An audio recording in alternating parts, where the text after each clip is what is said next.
Hey guys, welcome back to my channel.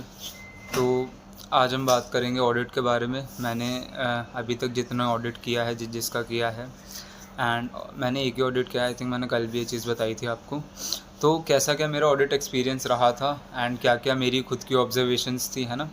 And कौन से ऐसी चीज़ें थी जो मैंने मैनेजमेंट एंड TCWG से डिस्कस किया था, है ना।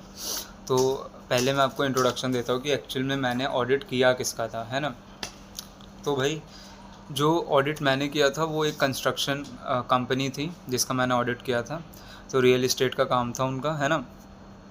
तो बेसिकली वो जो कंपनी थी वो बैंकरप्ट हो गई थी, लिक्विडेशन पे आ गई थी। तो क्या हुआ था कि मैं उसका नाम वाम नहीं बताना चाहूँगा, बस ये बता देता हूँ कंस्ट्रक्शन वाली थी, क्योंकि कॉन्फिडेंशियल चीज़ें होती हैं। एंड नोएडा में एक ही ऐसी कंपनी है जो अभी बैंकरप्ट हुई थी इन कंस्ट्रक्शन के नाम पे कहें तो। अगर आप गूगल पे भी सर्च करोगे तो बहुत इजीली आपको मिल जाएगा कि मैं किसकी बात कर रहा हूँ। बहुत अच्छी खासी वेल नोन थी, है ना। एंड बहुतों के फ्लैट्स यूनिट्स उसमें थी। तो भाई ऐसा था कि ये लोग पैसा लेते थे एंड यूनिट्स सेल आउट करते थे।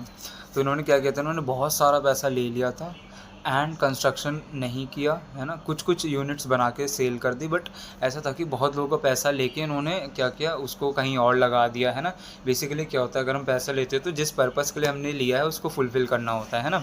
तो ये लोग कंस्ट्रक्शन ना करके इन्होंने कहीं और लगा दिया, और एट द एंड रिज़ल्ट क्या हुआ कि भाई उनको उनकी यूनिट अलॉट नहीं हुई। तो ये केस गया, है ना। पहले तो नॉर्मल चीज़ें हुई, है ना, बट हाई कोर्ट गया, है ना। देन उसके बाद सुप्रीम कोर्ट गया, एंड सुप्रीम कोर्ट ने ऐसा किया कि भाई जो भी ओनर था उनके अगेंस्ट में जो भी चीज़ें थी वो सब वैलिड हुई। मतलब जो भी पॉइंट्स थे वो सब उनके जो भी हमारे इंडिविजुअल बंदे थे जिन्होंने यूनिट्स परचेज़ करी थी उनके सपोर्ट में सुप्रीम कोर्ट का ऑर्डर आया।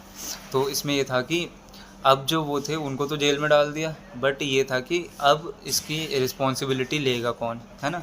तो उन्होंने एक ऐसी अलग से कहेंगे बॉडी बनाई, विच इज़ समथिंग ABA ले लेते हैं ना। एक ऐसी बॉडी थी जिसका जो रेगुलेटर था और जो हैंडल कर रहा था वो था हमारा जो भी 16th AGI ऑफ इंडिया है ना। मैंने ये बता दिया, इससे तुम्हें सब कुछ पता चल जाएगा। तो जो 16th AGI ऑफ इंडिया है उसके अंडर ये चला गया केस, है ना। तो फिर उसके बाद क्या हुआ कि कैसे क्या हुआ, कैसे चीज़ें हुई, मैं वो सब आपको अगली वीडियो में बताऊंगा, अदरवाइज़ बहुत लंबी हो जाएगी, है ना।